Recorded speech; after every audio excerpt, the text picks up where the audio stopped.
tutorial is to demonstrate enough of the cadnano interface so that you can start making arbitrary three-dimensional DNA origami shapes. Typically we use M13 derived scaffolds, which are over 7,000 bases long. To keep things simple, I'm just going to build a small 6-helix bundle nanotube. So you'll notice that there are three main panels in the interface, along with a toolbar for saving and loading data, and a dock that can be used to hide or show any of the panels. I'll just jump right in and then stop and explain parts of the interface as I go. I'm going to start by clicking in the left panel and to add 6 helices that I want to work with.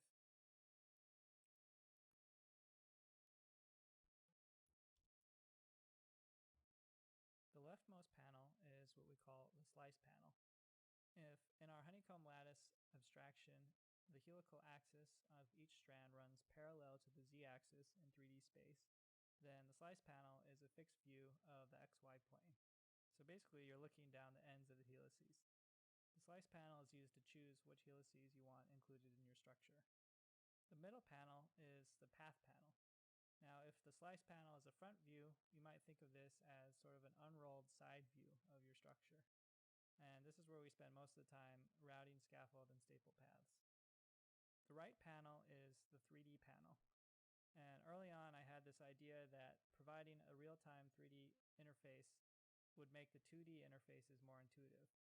So the 3D panel does not actually provide any editing tools for the structure, and you can minimize it and ignore it if you like.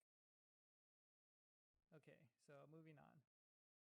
Both the slice and path panels have edit, zoom, and move tools. The 3D panel also has a zoom button and a move tool. These work basically as you would expect. The edit tool, which I've already used in the slice panel, is used for interacting with the interface.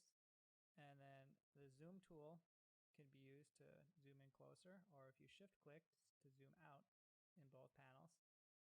And the move tool is for moving around. And at this point I should also mention that there are keyboard shortcuts which also speed up interacting with the interface. So you can type the key which is listed under each of the tools in the path panel to switch between different tools over here. And you can also use the arrow keys to move around in the path panel. So you spend most of the time over here, so that's what the focus of the keyboard shortcuts are mostly for the path panel. So next I'll explain how the slice and path panels relate to each other, which is actually through what we call the slice bar, which is this thing I'm dragging right here. And the slice panel actually displays and edits information for the currently selected slice in the path panel.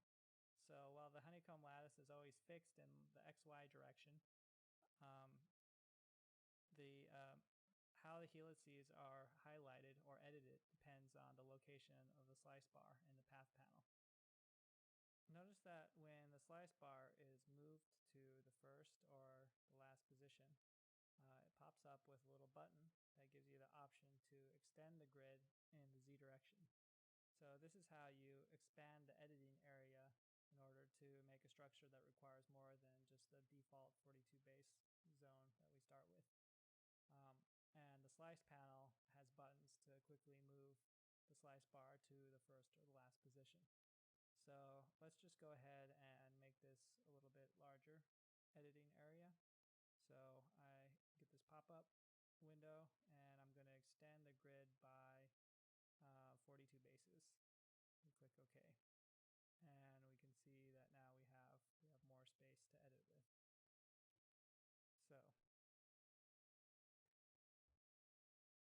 Okay, so what do we have so far? I have my basic shape worked out in the slice panel, so I can minimize this since I'm not going to do any more editing. And now what are we looking at in the path panel? Basically this is an unrolled schematic view of the scaffold and stapled paths. So each of these little grid squares corresponds to a single base in the structure, and the top row of grid squares in any one of these rows corresponds to bases which are running at 5' to 3' in the positive Z direction, and that would be into the screen looking at the slice panel. And the bottom row of squares in each of these helices is basically it's DNA which is running 5' to 3' in the negative z direction, or that would be or out of the screen in the slice panel. So the two rows of grid squares are base paired with each other in any one of these helices in the DNA origami structure. And right now we only have little bits of discontinuous single-stranded scaffold showing, because when we add a helix in the slice panel, it only adds 3 bases at a time to the path panel. But when we add in all the staples and finish routing all our paths, it should be clear how everything is routed and how everything is base paired with each other. The rectangles represent 5' breakpoints, and the triangles represent 3' breakpoints, and they're both draggable with the mouse. So if I bring back the 3D panel and then start dragging these guys around, we can see that I'm actually extending the helices. And so basically you can start editing the scaffold paths primarily by dragging around breakpoints. And now our goal is actually to choose a continuous route for the scaffold path and then generate a list of staples that will force the scaffold to adopt that configuration in the test tube. So we can extend the scaffold in a few different ways. So like I already showed, we can drag these breakpoints back and forth. We can also option click on the breakpoints in order to send them to their extreme boundary. So if I start clicking on them, option click. And then also I can shift option click on the slice bar, and that will send all of the breakpoints to their extreme boundaries. And that's actually probably the fastest way to quickly move everything to the edges. And the next step is to install scaffold crossovers between neighboring helices. So you'll notice that as I click on different helices, these little numbered icons pop up. And these are actually potential crossover positions between neighboring strands. And these only occur between strands which are actually adjacent in the slice panel. So you can see that 0 is next to 1 and 5 in the slice panel, and actually we have potential crossovers from 0 to 1 and from 0 to 5 and vice versa. So what we're going to do is just click on these little icons and actually start installing crossovers between these helices. So I just click, and now I created some breakpoints for the leftover strand here, and then we actually now have a continuous path of the scaffold from, for example, from strand 0 to strand 1 at this position. So that's actually half of a holiday junction. And then we can go to the other end of the helices and install other crossovers. So maybe I want to make them all identical length, so I'll seal up these nicks and then put a crossover here, here, and then also here. And then what I like to do is just use the erase tool to just click along with the arrow keys to click on the extra strands that I don't need anymore. So I'm just erasing these. All right, so here's our scaffold. And the next thing we're going to do is actually link these together. So we have 3 separate loops. I want to install internal crossovers here. And actually, I would want to put another crossover between helices 3 and 4, but I'm going to leave that out for now. And then we'll go back and add it in later. Okay, next we want to add our staples, and this can be done in 2 different ways. The best way to do it on the first pass is to use the auto staple button over here, and this generates a default set of staples with almost all the possible crossovers installed. So I'll just go ahead and do that and confirm. And now we have a default set of staples. And before I start editing those, I'll just show you the other way to add a staple to the path panel, and that's actually by shift clicking over in the slice panel. So if I just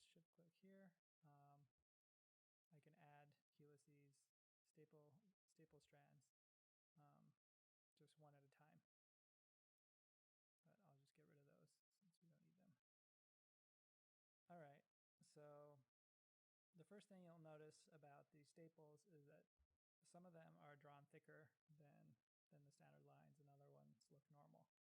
And so there's a difference between normal thin line strands and also the thick or highlighted strands.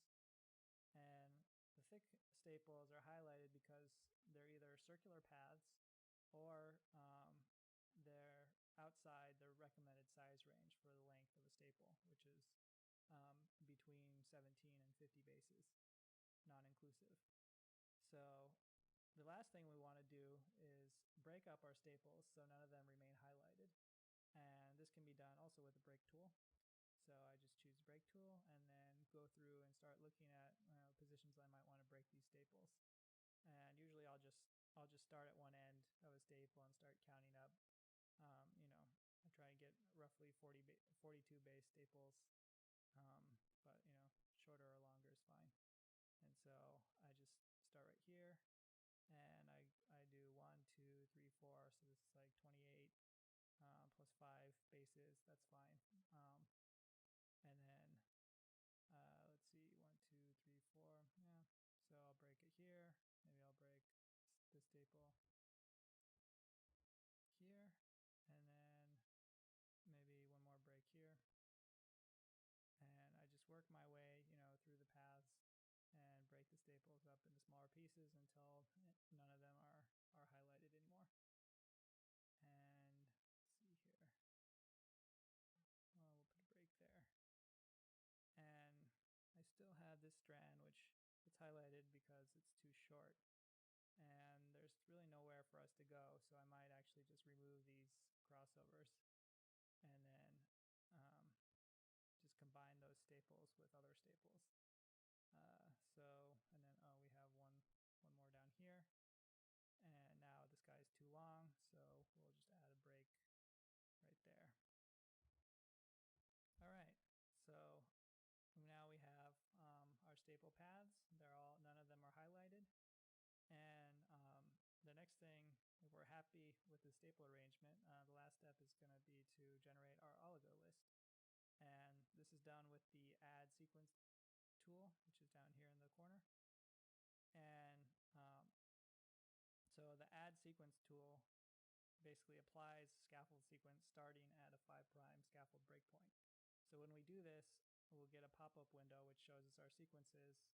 And so I'll just go ahead and do this. So you notice that actually clicking here doesn't do anything. We actually have to create a breakpoint. So I'll just create a break right here. And then the add sequence tool actually only works on a 5' end. So I click, I get some choices of what scaffold I want to use. I'll just use the regular M13 scaffold. And then we get the resulting staple list. And the first thing you'll notice here is actually some of these staple sequences have question marks in them.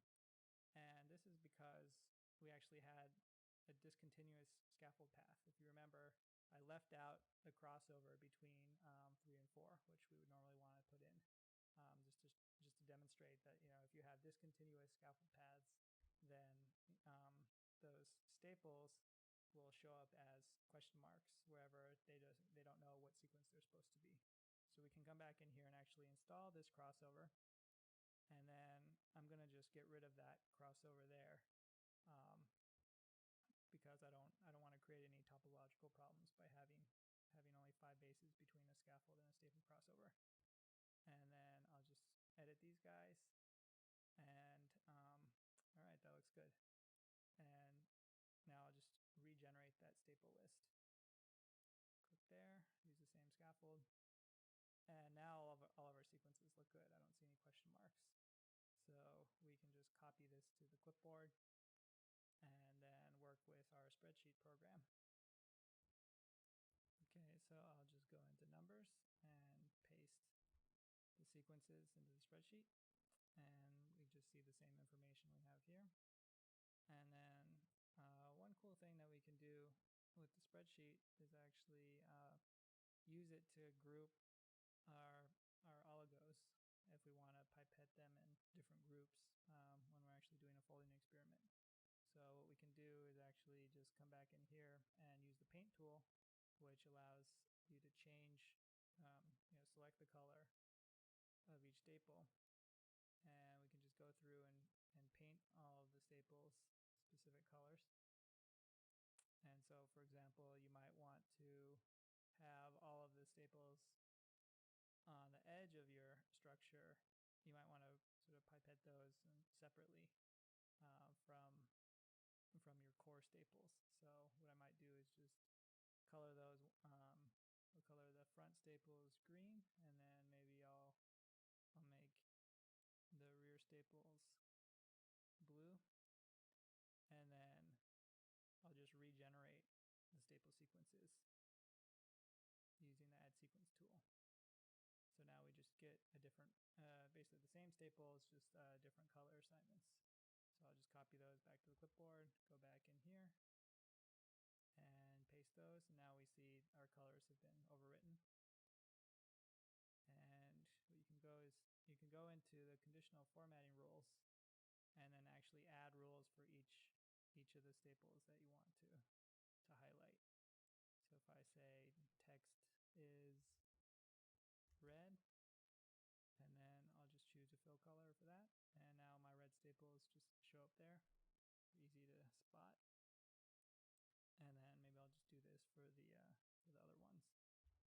1700DE is blue, and then just the last one, we'll just say text is 007200 is green, and I'll highlight that green.